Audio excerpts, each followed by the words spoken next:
muganga hari benshi uburwayi bw'amaso busigira ubumuga bwo kutabona. Ese kugira ngo bigere kuri ubu rwego biba byagenze gute? Inshuro nyinshi kugira ngo bigusigire ubumuga bwo kutabona nuko indwara ubutayivuje hakiri kare. Ariko ndatekereza yuko ahantu tugeze ubu ngubu hamwe n'icyerekezo twihaye, hari icyerekezo isi yihaye yuko muri 2020 yuko buri muntu wese yakagombye kuba abona. Rero natwe hano mu Rwanda cyatugezeho icyo cyerekezo kuko dutangira turwana tugana aho ngaho. Mbere hari imbogamizi abavura ibikoresho, ariko imyaka yagiye yigira imbere ibyo ngibyo byagiye bikemuka ku buryo ubu ngubu mu Rwanda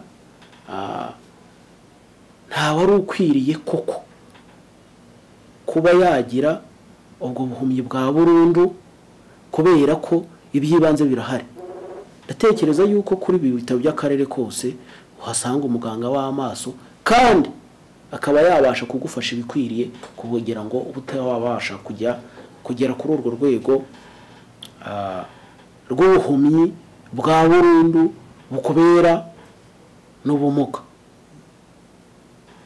Numva ari ibyo ngibyo kuri icyo ngicyo nagusubizaho. Tugana ku musozo, niki umuntu yakora kugira ngo yirinde indwara z'amaso za hato na hato? Twamaze kubona ko dushingiye kuri ya nkuru mwatanzemo n'ibitekerezo mu mwaka wa 2015 kwa gatanu Gushyingo 2015, inkuru yatangajwe n'ikinyamakuru Igihe. Mwatanzemo ibitekerezo bitandukanye nk'umuganga ubimazemo igihe mu kuvura amaso. Bagaragaje ko uburwayi bw'amaso cyangwa se indwara z'amaso zihangayikishije, ngo ariko kandi kuzirinda birashoboka. Muganga, umuntu yazirinda ate indwara z'amaso? Indwara z'amaso buriya ntago arakarwa. Ikirwa ni agasozi kaba kari konyine gateye mu mazi ku buryo nta handi kaba gahuriye n'indi misozi. Rero indwara z'amaso ntago ari nk'ikirwa, ku buryo ziba zifite umwihariko udasanzwe utandukanye n'izindi ndwara. Ikibanze muri byose ni isuku. Ukagira isuku y'amaso yawe, ukaraba mu maso. Ikindi nanone akiyongeraho no kwirinda ikintu icyo ari cyo cyose gishobora kuyahungabanya. Muri byo bishobora kuyahungabanya habamo imyanda, imikungugu, umwotsi. Kuri bano bantu bakora akazi ko gusudira, biriya bishashe basudira, urumva rero iyo hari igishobora guhungabanya ijisho ryawe, uba ugomba gutangiriza hakiri kare kugira ngo ridahungabana. Nk'abariya basudira, nk'abariya bo tubabwira yuko mu gihe bari mu gusudira bagomba kuzajya bambara rinete zirinda bya bishashi na rwa rumuri rudasanzwe. Nk'iki gice duturamo kibamo izuba ryinshi cyane, buriya ni ngombwa yuko buri muntu wese yakagombye kwambara indorerwamo tuzita fime, zikamurinda rwa rumuri kugira ngo rutinjiremo, kubera ko rwa rumuri narwo buriya rurangiza. Buriya niba uramutse ugiye ahantu hari imikungugu myinshi cyane, uba ugomba naho kwambara izo ndorerwamo kugira ngo zirinde ya mikungugu ishobora kuza ikajya mu maso. Niba dufata urugero nk'ahantu hari imyotsi myinshi cyane, byo ngibyo ntabwo wakuvuga ngo twambare bituma iyo myotsi tuyirinda, ahubwo twagomye nanone no kurinda na cya kirere, tukirinda ko n'icyo kirere nacyo kiba cyanduye. Uribuka yuko ubu ngubu muri gahunda iriho nuko tugomba kurinda ikirere cyacu. Nibyo ngibyo nabyo aba ari iyindi ngamba zifatwa, ariko atari amaso gusa, ariko no mu buryo rusange. Urumva cyambere nakubwiye kugira isuku y'amaso, kuyakaraba, kwirinda igihe ushobora kuyahungabanya. ikindi twakongeraho habamo kwivuza hakiri kare. Buriya imbogamizi nyinshi uretse no ku maso gusa no ku zindi ndwara ni uko umuntu abana n'indwara yamara kubana nayo agakomeza yihangana, nyuma yo kwihangana akabaza amakuru mugenzi we urumva yuko ntabwo ari muganga w'amaso, akahitamo amakuru atariyo kugeza igihe runaka azajya kugera kwa muganga y'amaso yararembye, aba ashobora kugira ibindi bibazo kubera yuko yatinze. Urumva rero kwivuza hakiri kare, ibyo ngibyo nabyo buriya bigira umumaro.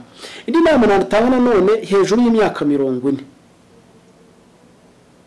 bisaba kugira ngo uzajye uca ku muganga w'amaso akurebera uti muga amaso yanjye ni mazima, waba urwaye cyangwa utarwaye, ari uburenganzira bwawe ukaza ukarebeshamo.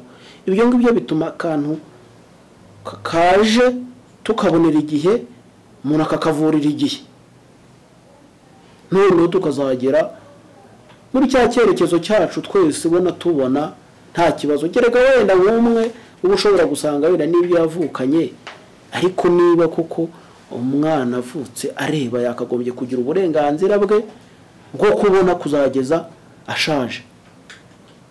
Urakoze. Kuva mu mashuri abanza hari aho ababigisha cyangwa se abarezi bagendaga badushishikariza bati muri indyo iyi n'iyi, ese hari indyo umuntu ashobora kurya ikamufasha guhangana n'uburwayi bw'amaso cyangwa kubukumira hakiri kare? Uranyibukije icyo kintu ntabwo nari nakivuzeho, ariko impamvu nari nakivuzeho buriya ni uko urebye mu Rwanda urwego tugezeho rwerekeranye n'indwara z'amaso zituruka ku mirire mibi, turi ahantu heza kubera yuko nkurikije n'abantu baza batugana ushobora gusanga nk'umuntu umwe ushobora kumwakira mu maso arwaye biturutse ku mirire mibi. Hari vitamine bita A, vitamine iri ngombwa cyane mu buzima bw'amaso kubera ituma ijisho rihora rihehereye. Ikindi none nyuma mu jisho ahantu ifoto yinjirira nyine umuntu agiye kugira ngo bashe kureba neza, naho hagatuma hahorana ubuziranenge. Rero iyo vitamine A iyo wayibuze ni hahana n'amaso atangira gusa nkaho yuma. Ikindi none ugatangira kutabona, none byageza nimugoroba bigahumira kumira ugasanga ntubona. Ariko dushimira Imana ko mu Rwanda ko byo ngibyo ari bikeya, ariko ubundi mu buzima busanzwe ni ngombwa yuko umuntu yakagombye kurya indyo yuzuye, cyane cyane irimo vitamine A. Vitamine A rero ahituruka hari ibyo bita ngo karotene, urumvamo ibintu byose bifite ririya bara nk'irya karoti, amamesa, karoti, ipapayi, aho hantu haturukamo vitamine A. Ikindi no muri mboga za dodo, ibisusa, umushogoro, iki nuko habamo vitamine, no mu nyama. Rero ndatekereza yuko nkatwe abanyarwanda urebye imirire yacu, dore ko twagize n'amahirwe tukaba tugira ikirere kibamo imvura, dukunze guhinga imboga cyane. Iyo hatari dodo habiri ibisusa, haba hari amashu. Reka tubashimire duhurira kuri uyu munsi.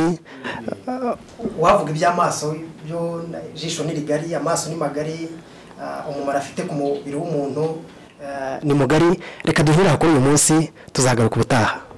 Yego murakoze, mugire ibihe byiza. Turabashimiye cyane muganga Kanani Jean Damascene. Dusoza, ubushakashatsi bugaragaza ko ku isi abagera kuri miliyoni 285 bafite uburwayi bw'amaso. Muri bo abagera kuri miliyoni 39 bafite ubuhumyi bwa burundu, kandi abagera kuri 90% nabo mu bihugu bikiri mu nzira y'amajyambere. Ikindi kandi abana miliyoni 19 ku isi ntibabona neza. Kwirinda rero biruta kwivuza. Iyo ubona neza isi kubera nziza.